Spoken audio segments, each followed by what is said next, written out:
Bienvenidos al Seminario de Fisiología del Sistema Respiratorio de la Facultad de Ciencias Exactas y Naturales de la Universidad Nacional de Mar del Plata para la carrera Bioquímica. Mi nombre es Dana Scheidegger y voy a estar acompañándoles durante este tema.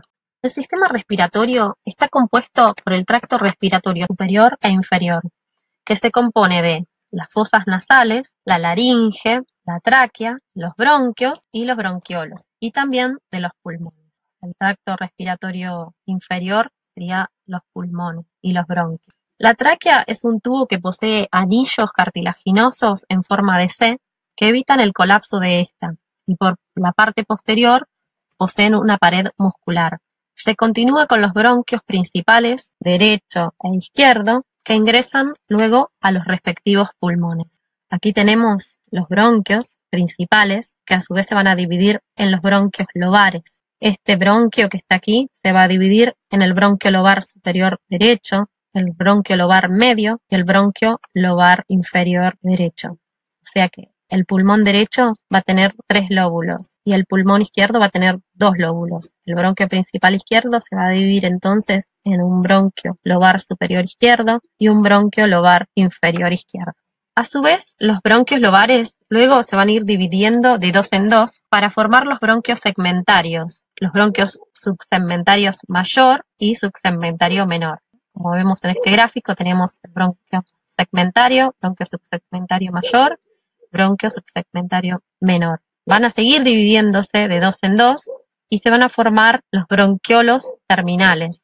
Luego, seguido de más divisiones, se van a formar los bronquiolos respiratorios y los sacos alveolares.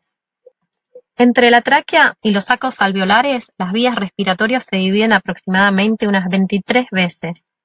Los bronquios poseen placas cartilaginosas que se van haciendo cada vez menores y cada vez van teniendo más fibras musculares. Los bronquiolos carecen de estas placas cartilaginosas que evitan su colapso y solo poseen músculo liso y fibras elásticas. Las fibras respiratorias desde la tráquea pueden ser divididas en 2 zonas, la zona de conducción y la zona respiratoria. La zona de conducción, que va desde la tráquea hacia los bronquiolos terminales, y esta es la zona respiratoria que va desde los bronquiolos terminales hasta los sacos alveolares.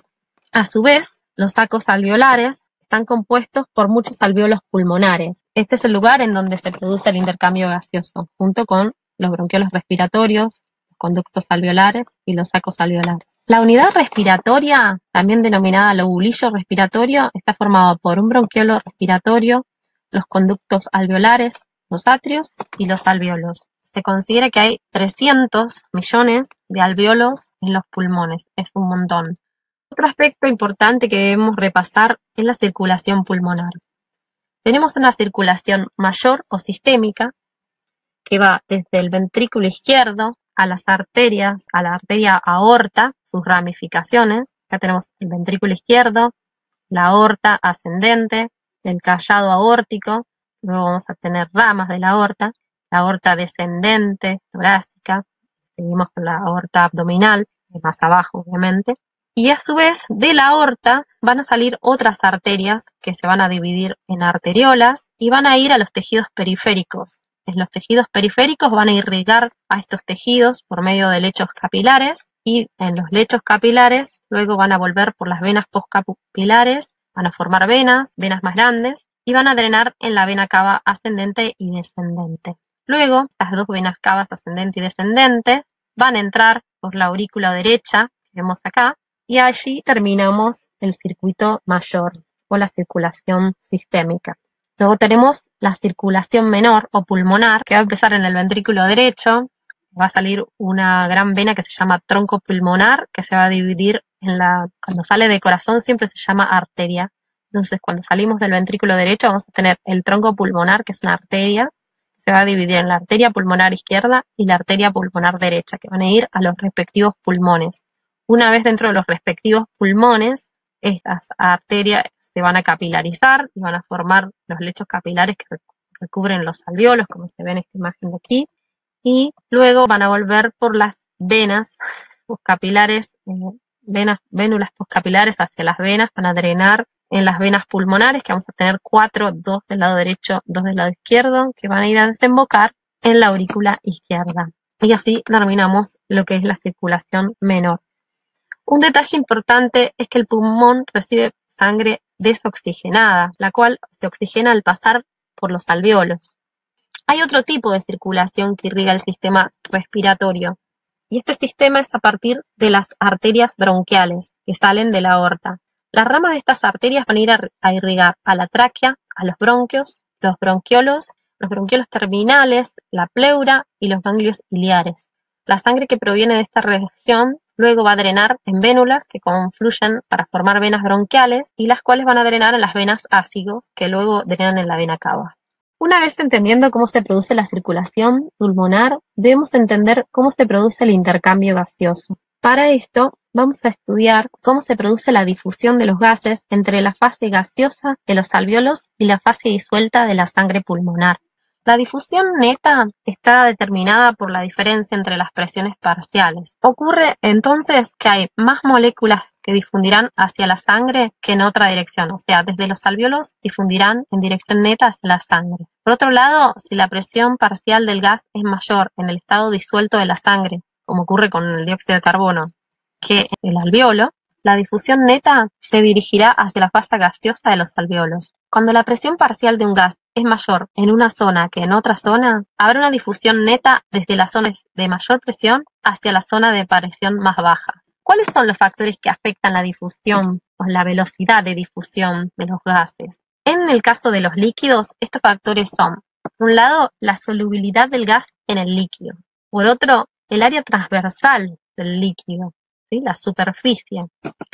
Luego, la distancia a través de la cual debe difundir el gas, el tamaño o peso molecular del gas y la temperatura del líquido. En nuestro caso, en los seres vivos, la temperatura generalmente es constante. En los seres humanos es de 37 grados, así que habitualmente no es necesario considerarla para contemplar el intercambio gaseoso. La presión parcial de un gas en una solución está determinada no solo por la concentración, sino también por lo que se llama el coeficiente de solubilidad del gas. Es decir, que algunos tipos de moléculas, especialmente el dióxido de carbono, van a ser atraídas químicamente hacia las moléculas de agua, o sea, van a ser más solubles, mientras que otras no van a atraerse tanto con el agua y van a ser repelidas. Estas relaciones se expresan mediante una fórmula que creó Henry y se conocen como la ley de Henry para la solubilidad. La presión parcial en una solución es igual a la concentración del gas disuelto sobre el coeficiente de solubilidad.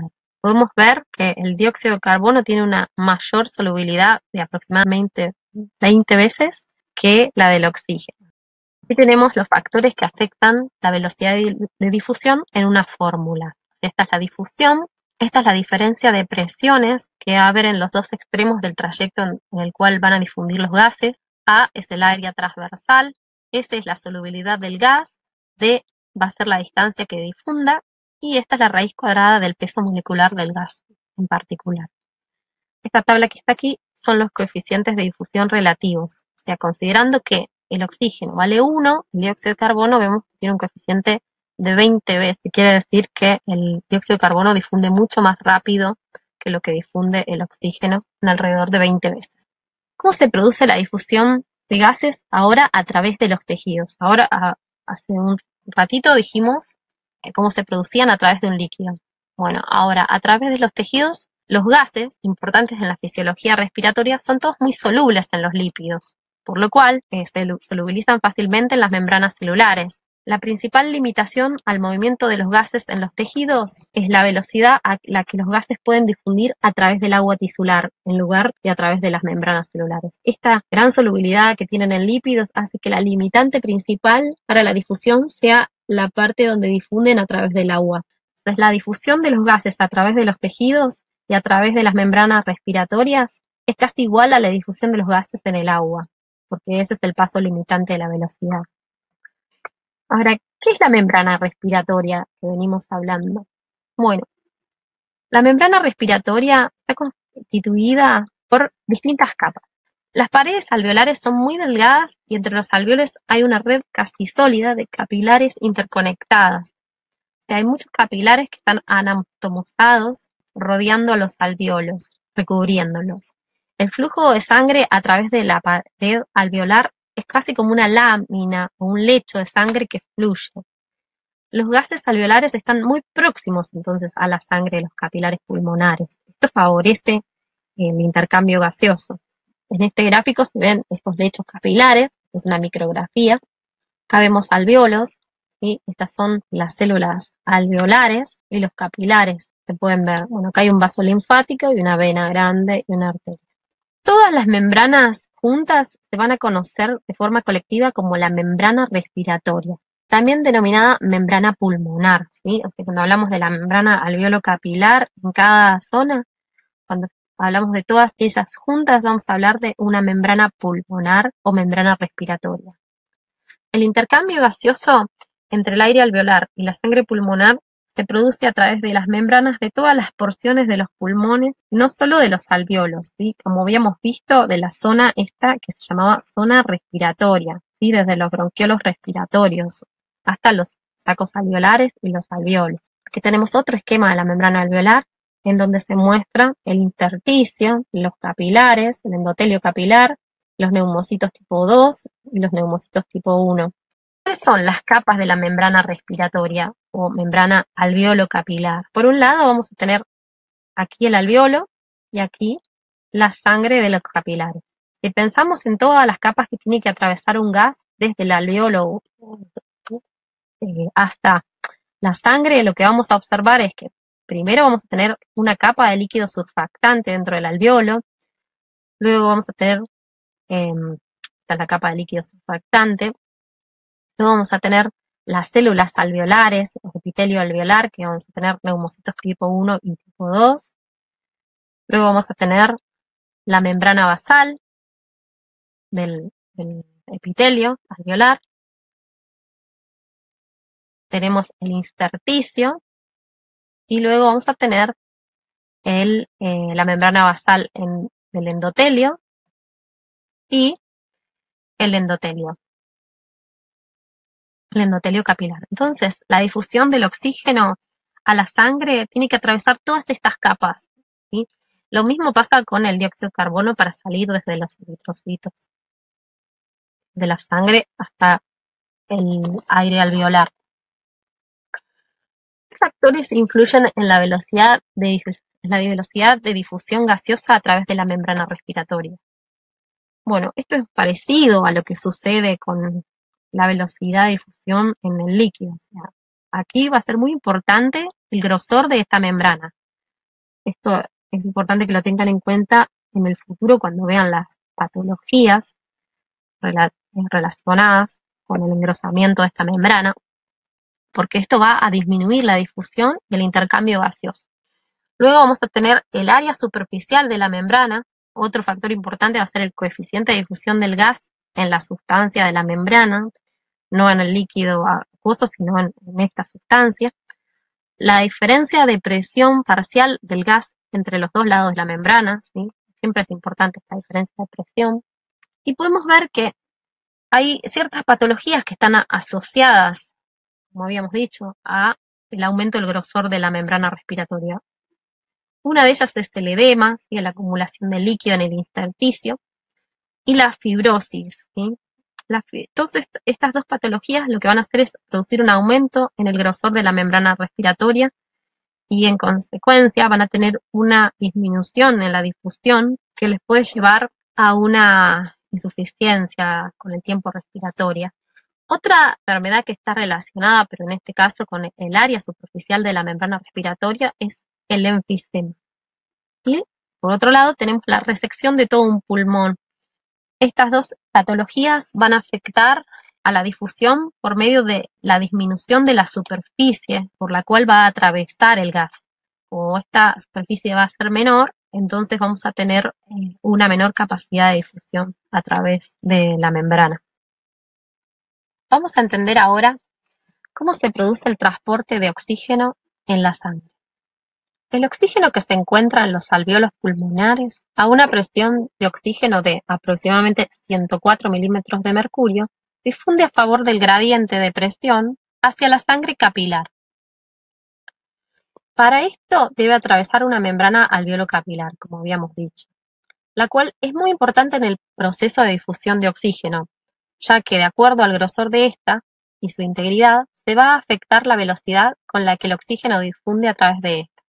Entonces, el oxígeno difunde a través de los capilares pulmonares a favor del gradiente, ya que en el pulmón tenemos esta presión de oxígeno alta de 104 milímetros de mercurio respecto a la presión de oxígeno que hay en la sangre venosa, que es de 40 milímetros de mercurio.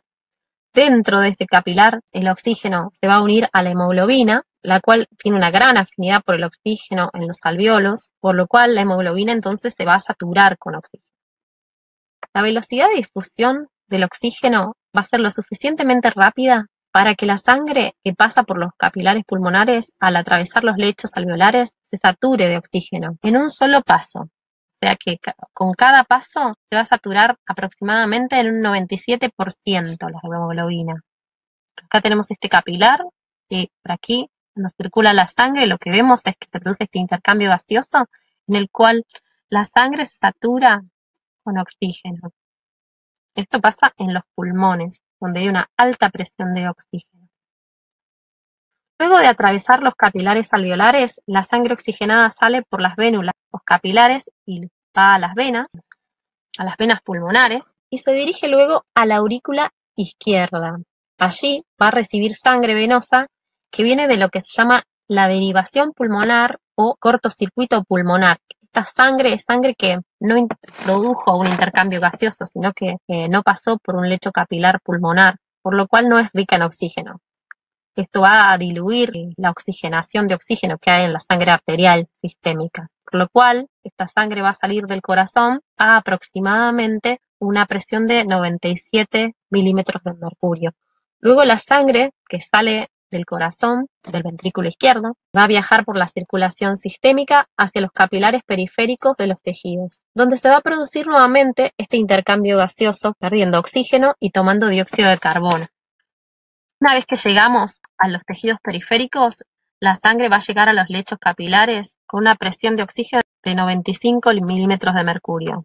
Va a liberar este oxígeno a los tejidos, que están a una presión de aproximadamente 40, o sea, que va a difundir a favor del gradiente de presiones, y luego va a volver por las vénulas, saliendo a una presión de 40 milímetros de mercurio. Dado que en el intersticio de los tejidos periféricos la presión de oxígeno es muy baja, en general es de aproximadamente 23 milímetros de mercurio, pero en el caso de una persona que hace ejercicio puede ser de mucho menos, se va a producir la difusión del oxígeno desde el plasma, que tiene una mayor presión, hacia el líquido intersticial con menor presión, y de allí a las células de los tejidos. Por lo cual, la sangre va a retornar por las venas postcapilares a una presión mucho menor de 40 milímetros de mercurio. Pero esto no sería suficiente para explicar por qué el oxígeno de la sangre difunde a los tejidos, ya que habíamos dicho que el oxígeno se encontraba principalmente unido a la hemoglobina. El 97% del oxígeno que se transporta desde los pulmones a los tejidos es transportado en combinación química con la hemoglobina que está en los eritrocitos. Y el 3% restante se va a transportar en estado disuelto en el plasma y de las células de la sangre. Así, en condiciones normales, el oxígeno va a ser transportado hacia los tejidos casi totalmente unido a la hemoglobina. En los tejidos periféricos, la hemoglobina, al encontrarse a bajas presiones de oxígeno, tiene una menor afinidad por el oxígeno y lo va a soltar con mayor facilidad. Por eso, en los tejidos vamos a observar una disminución de la saturación de la hemoglobina por el oxígeno. Dependiendo de si estamos en reposo o estamos realizando alguna actividad física, se va a producir un mayor o un menor descenso de la saturación de la hemoglobina en la sangre venosa. La sangre que sale de los pulmones y entra a las arterias sistémicas habitualmente tiene una presión de oxígeno de aproximadamente unos 95 milímetros de mercurio. Se puede ver en la curva de disociación que la saturación de oxígeno habitual de la sangre arterial sistémica es en promedio del 97%. Por el contrario, en la sangre venosa, que vuelve desde los tejidos periféricos hacia los alvéolos, la presión de oxígeno es de aproximadamente 40 milímetros de mercurio y la saturación de hemoglobina es en promedio de del 75%. Para entender esto debemos repasar la curva de saturación de hemoglobina. En esta curva podemos observar que el oxígeno se une con mayor afinidad a la hemoglobina a altas presiones de oxígeno. Se libera con mayor facilidad a bajas presiones. Esto es debido a que la hemoglobina tiene un comportamiento alostérico, es decir, se observa un efecto cooperativo entre las unidades globina. Cuando hay altas concentraciones de oxígeno, al entrar la primera molécula de oxígeno al grupo hemo de la hemoglobina, esta unión del oxígeno va a inducir un cambio en la conformación tridimensional, pasando de un estado T tenso a un estado más relajado o R, o abierto. En este estado más relajado, entonces va a ser más fácil para el oxígeno unirse a la hemoglobina y produce a su vez otro cambio conformacional en las otras subunidades del conjunto de la estructura cuaternaria, siendo aún más fácil unir una tercera y una cuarta molécula de oxígeno. Esto se va a dar en el pulmón. A bajas presiones se generaría el efecto inverso, donde la hemoglobina, a medida que desciende la presión de oxígeno, y este se va liberando de la hemoglobina, o sea, va a cambiar de un estado relajado a un estado conformacional tenso o de menor afinidad, favoreciendo la salida más rápida de las otras moléculas de oxígeno. También debemos recordar que existe un efecto llamado el efecto Bohr, donde un aumento del dióxido de carbono en la sangre va a producir la acidificación de la sangre y se van a liberar protones. Estos protones se unen a la hemoglobina, disminuyendo así la afinidad de la hemoglobina por el oxígeno, lo cual va a desplazar la curva de saturación de la hemoglobina hacia la derecha. Esto va a significar que la hemoglobina va a estar disminuyendo su afinidad por el oxígeno, por lo cual se va a liberar más fácilmente. Esto se va a dar en los tejidos periféricos. Por otro lado, a medida que se libera el oxígeno en los tejidos, oxigenándolos, también se va a liberar dióxido de carbono de los tejidos hacia la sangre. Por lo que es importante hablar también sobre el transporte de dióxido de carbono de la sangre hacia los pulmones. Como vemos aquí, el dióxido de carbono puede estar en sangre en distintas formas. Vamos a encontrar que el 70% del dióxido de carbono se va a encontrar en forma de bicarbonato, o sea, se va a encontrar en esta forma molecular. El 7% va a ser como dióxido de carbono disuelto en la sangre y el 23% en forma unida a la hemoglobina. También vamos a tener alguna parte de dióxido de carbono unido a proteínas plasmáticas. ¿Cómo se van a formar estas especies? A medida que el dióxido de carbono sale de la célula por el metabolismo celular, o sea, por la respiración celular, como habíamos dicho, esta difusión se da de forma rápida, porque el dióxido de carbono difunde mucho más rápido que el oxígeno. Va a atravesar el capilar, ¿sí? Va a llegar a la sangre, o sea, atraviesa sale de la célula, pasa por el intersticio, entra a los capilares. De los capilares va a difundir por la membrana del glóbulo rojo o eritrocito, y adentro del glóbulo rojo o eritrocito va a haber una enzima que se llama anhidrasa carbónica. Esta enzima es capaz de unir el dióxido de carbono con agua y formar ácido carbónico. Este ácido carbónico está en equilibrio con bicarbonato más protones, por lo cual va a haber un equilibrio, o acá se ve mejor que es un equilibrio, no es una reacción en un solo sentido, por lo cual vamos a tener estas dos especies, una especie cargada negativa, que es el bicarbonato, y otra especie que es el protón. Estos protones van a ser amortiguados por unión a la hemoglobina. La hemoglobina es un amortiguador base, va a ser muy importante, así como lo es también este bicarbonato. A su vez, el bicarbonato va a salir del eritrocito hacia la sangre en intercambio con aniones cloruro, por unos transportadores especiales de cloruro. Ahora, ¿cómo se produce el balance ácido-base o la amortiguación del pH de la sangre? Habíamos dicho que la hemoglobina es uno de los amortiguadores importantes, pero también este anión que se llama anión bicarbonato. Es muy importante para regular el pH. Lo que vamos a ver es lo siguiente, que en circunstancias en donde tenemos, por ejemplo, una acidosis metabólica se da cuando hay una disminución del anión bicarbonato y al ser metabólica, se produce por por la deficiencia o disminución o pérdida de este ion, lo que vamos a ver es que vamos a tener una compensación que va a ser el aumento de la ventilación pulmonar.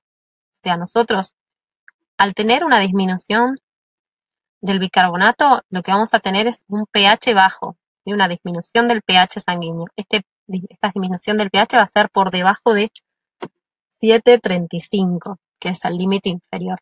Para compensar esta pérdida de iones bicarbonato, lo que vamos a hacer es aumentar la velocidad de la respiración. O sea, vamos a aumentar la ventilación pulmonar. Eso se llama compensación respiratoria. También podemos estar en lo que se llama una alcalosis metabólica, que sería todo lo contrario, en donde este anión bicarbonato lo vamos a tener elevado. Vamos a tener elevado el anión bicarbonato, por lo cual, como dice, es una alcalosis, es decir, que el pH de la sangre puede estar en más de 7,45, que es el límite superior del pH en el rango normal. Como tenemos un exceso de este anión bicarbonato, lo que vamos a hacer es disminuir la velocidad con la que vamos a respirar. O sea, va a haber una disminución de la ventilación pulmonar. Esa va a ser la compensación respiratoria. Ahora, en una acidosis respiratoria, como es respiratoria, quiere decir que la patología es causada por un cambio en la ventilación o algo que tiene que ver con el intercambio gaseoso. Entonces, en esta acidosis respiratoria lo que tenemos es una disminución de la ventilación. Esta disminución de la ventilación o disminución del intercambio gaseoso va a llevar a una acidosis, o sea, a medida que, como yo bajo la cantidad de veces que respiro, voy a acumular más dióxido de carbono en sangre y este dióxido de carbono va a transformarse luego en ácido carbónico y va a dar lugar a un aumento de los protones, por lo cual va a producir una disminución del pH y un aumento de la acidez. Estos protones, junto con el dióxido de carbono, van a ser capaces de estimular al centro respiratorio y lo que van a producir es un aumento de la respiración. O sea, pero por otro lado, este efecto que sería cómo se compensa de alguna manera de forma respiratoria va a ser secundario a otra compensación, que es la compensación renal. En la compensación renal lo que vamos a ver es que en el riñón, para aumentar el pH de la sangre, porque estamos en una acidosis respiratoria, lo que se va a hacer, se va a retener el bicarbonato, no se va a excretar, y se va a excretar mayor cantidad de protones a nivel renal. Esa sería la compensación renal que se da cuando tenemos una acidosis respiratoria. Después va a haber un aumento también de la ventilación pulmonar.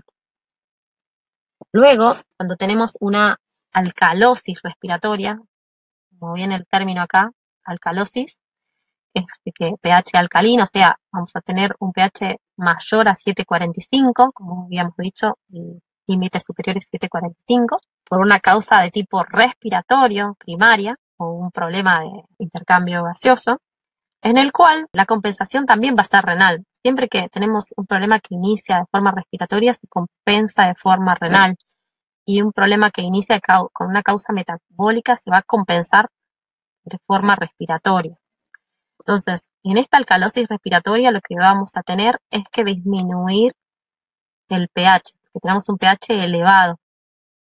¿Cómo hacemos para disminuir este pH? Bueno, vamos a tener que por riñón excretar más cantidad de bicarbonato, o sea, de modo de que al eliminar el bicarbonato me quedan más protones, o sea, yo voy a también retener los protones. Por un lado voy a excretar carbonato y por el otro lado voy a retener protones en la sangre. De esta forma voy a aumentar la acidez o disminuir el pH y voy a volver al pH normal de la sangre. Así vamos a explicar cómo hace el bicarbonato junto con el dióxido de carbono para hacer un amortiguador buffer del pH sanguíneo. Algo que es fundamental, ya que, como sabemos, todas las enzimas para actuar son dependientes del pH, por lo cual esto afecta a procesos metabólicos que se dan a nivel celular y en todos los tejidos. Y vamos a ir a la parte 2 en el próximo seminario, en donde los invito a ver cómo se produce la respiración en las grandes alturas y en las profundidades.